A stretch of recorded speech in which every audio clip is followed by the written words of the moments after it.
ساڈے قائد نے اس تلوار دا حق بھی دسیا، اے نہیں کہ بمبا نال اپنی قوم ماری جاؤ، اے نہیں کہ اپنے دے گلے وڈی جاؤ۔ پھر ساڈے قائد نے دسیا کہ ساڈے آقا و مولا اس تلوار دا حق بھی ادا کر کے گئے، اس تلوار دا حق دس کے بھی گئے، اور اے دسے بھی کہ تلوار چل کے نہ دیتے سکتی۔ میرے آقا و مولا نے غزوہ احد دے موقع تے تلوار بلند کی تھی، فرمایا کون ہے جڑا اس دا حق ادا کرے گا؟ بڑے سارے صحابہ آگے آئے۔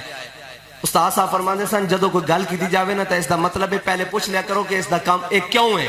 بڑے سارے صحابہ آگے آئے، حضرت ابو دجانہ آگے آئے، عرض کی تھی یا رسول اللہ اس دا حق کی ہے؟ میرے آقا و مولا نے ہمیشہ قیامت تک قوت دا حق دس دیتا کہ قوت دا مطلب کی ہے۔ جدو کسا کو ساری قوتاں آڑے ہو تسی سانو مکے وکھا کے ڈران دے ہو، کشمیر تا تساں پلیٹ رکھ کے دے دیتا۔ تواڈے نال کی گلاں کریے کشمیر فروشو، چھڈو تواڈا نام بھی لینا سی اس سٹیج دی توہین سمجھتے ہیں۔ بہرحال گل ہے کہ میرے آقا و مولا نے تلوار بلند کی تھی، میرے آقا نے فرمایا اس دا حق کون ادا کرے گا؟ حضرت ابو دجانہ نے عرض کی تھی یا رسول اللہ اس دا حق کی ہے؟ میرے آقا و مولا نے حق جڑا دیتا سنو، میرے آقا و مولا نے فرمایا اللہ اور اس دے رسول دے دشمنوں دے خلاف اتنی چلے کہ ٹیڑھی ہو جائے۔ کن دے خلاف چلے؟ اے نہیں آکھیا بھئی حضور دے دیوانے دے گھر پھیر لان ڈالے، اے نہیں کہ بھئی یہ گنا چاک کے اپنے نو دکھاؤ کہ جناب اسی بڑے طاقتور ہیں۔ میرے آقا و مولا نے فرمایا اس تلوار دا حق ہے وے، اے نہیں آکھیا کہ اندے نام مسلمانوں ڈرانا۔ میرے آقا و مولا نے فرمایا اے اللہ اور اس دے رسول دے دشمنوں دے خلاف اتنی چلے کہ ٹیڑھی ہو جائے۔ قوت دا پہلا حق تو انہوں پتہ لگ گیا، انہوں نے کہا یا رسول اللہ اس دا اور حق کی ہے؟ آپ نے فرمایا کسے مظلوم ہوتے نہ چلے۔ انہوں نے کہا یا رسول اللہ اس دا اور حق کی ہے؟ آپ نے فرمایا کسے عورت اور بچے ہوتے نہ چلے۔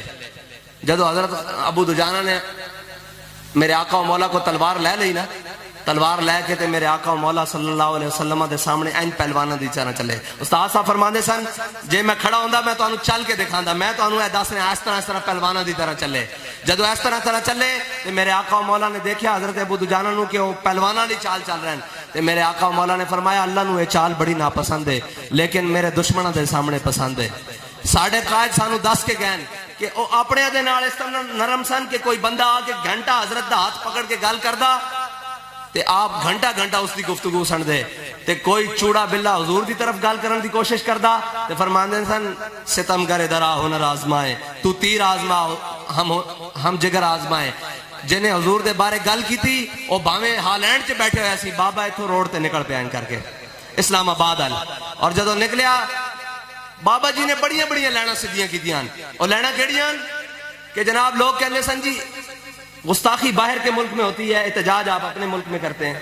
یہ بڑا بڑا سوال سی، روڈ آپ اپنے ملک کا بلاک کرتے ہیں، اور جناب یہاں ریلیاں آپ اپنے ملک میں نکالتے ہیں، جلوس آپ اپنے ملک میں نکالتے ہیں۔ بابا جی نے کیا درا میں تن دستا خلوص نال کوئی نکلے صحیح اتھے بھی شلوارہ گلیاں ہو جاندیاں بین الاقوامی، اور گیرٹ بینڈ کہنے جی اسی ان کی میں روک سکتے ہیں جی، وہ اسمبلی خواہ کے شایا کر رہا۔ بابا جی نے کہا میں دستا ہوں تو ان کی میں روک سکتے ہیں۔ اے تو لاہورے چلے اور گرمی دا عالم، یہ جبر و قہر نہیں یہ عشق و مستی ہے۔ اسی آج سوچئے نا گھروں نکلنے لگے 100 واری خیال آندا، اور میں جدو یہ سوچتا کہ بابا جی اتھو چلن، اور شاہ صاحب ایک شعر تاڑے واسطے کہ شوق کو عازم سفر رکھیے، شوق کو عازم سفر رکھیے، بے خبر بن کر سب کی خبر رکھیے۔ شوق کو عازم سفر رکھیے، بے خبر بن کے سب کی خبر رکھیے، نہ جانے کس وقت کوچ کرنا ہو ساما اپنا مختصر رکھیے۔ شوق کو عازم سفر رکھیے، شوق کو عازم سفر رکھیے، بے خبر بن کر سب کی خبر رکھیے، نہ جانے کس وقت کوچ کرنا ہو ساما اپنا مختصر رکھیے۔ اور شاہ جی آپ کے لیے ایک ہی ٹک مجھے ہی دیکھتی جاتی ہیں، ایک ہی ٹک مجھے ہی دیکھتی جاتی ہیں، اپنی نظروں پہ کچھ نظریں رکھیے۔